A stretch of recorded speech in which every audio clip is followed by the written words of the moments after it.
Down the rabbit hole we go. And in this episode, we look at Johnson's relationship with Carrie Symonds, a woman who he's now had 3 children with. We're going back to June 2019 when a neighbour called the police because they'd heard the two arguing. Here's a report from The Guardian. Police were called to the home of Boris Johnson and his partner, Carrie Symonds, in the early hours of Friday morning after neighbours heard a loud altercation involving screaming, shouting and banging. The argument could be heard outside the property where the potential future Prime Minister is living with Symonds, a former Conservative Party head of press. A neighbour told The Guardian they heard a woman screaming followed by slamming and banging. At one point, Symonds could be heard telling Johnson to get off me and get out of my flat. Should Mark Phil be sacked, Mr Johnson? Did you encourage Boris Johnson dodging reporters as he left this South London flat this morning. A morning like any other as he dashed to his car without answering any question.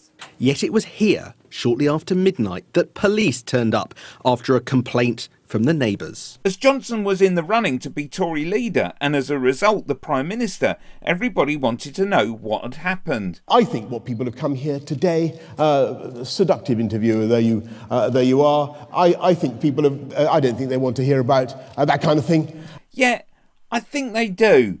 Don't put words in other people's mouths. Unless I'm wrong, I think, forgive me, I think what they want to hear, is what my plans are for the country and for our party. We will come on to that. And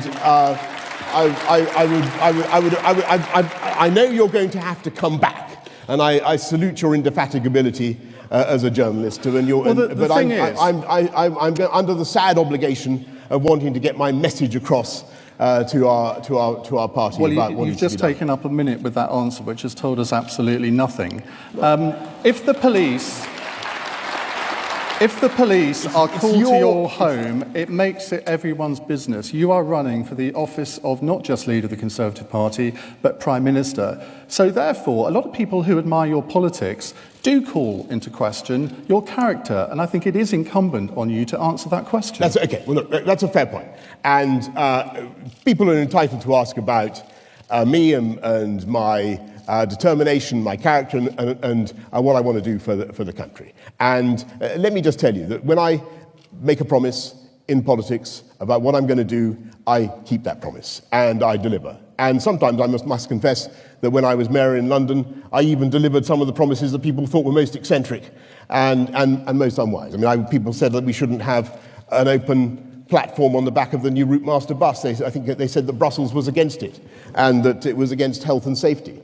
But we delivered it, and we delivered cuts in With crime, respect, as I've said. you're completely avoiding my question. I've told you I was going to tell the good folk who have come here about. You asked about my character. Actually, I'm not avoiding your question. You asked a very direct question about my character, and what I'm telling you. Well, let me put it another way. Does a person's private life have any bearing on their ability to do the job as Prime Minister? Promises, and when you look at my determination to deliver for people who vote for me, when I say I will do X, I generally speaking deliver X plus 10. Click here to go back to the start of the rabbit hole. A boy on the floor of a hospital.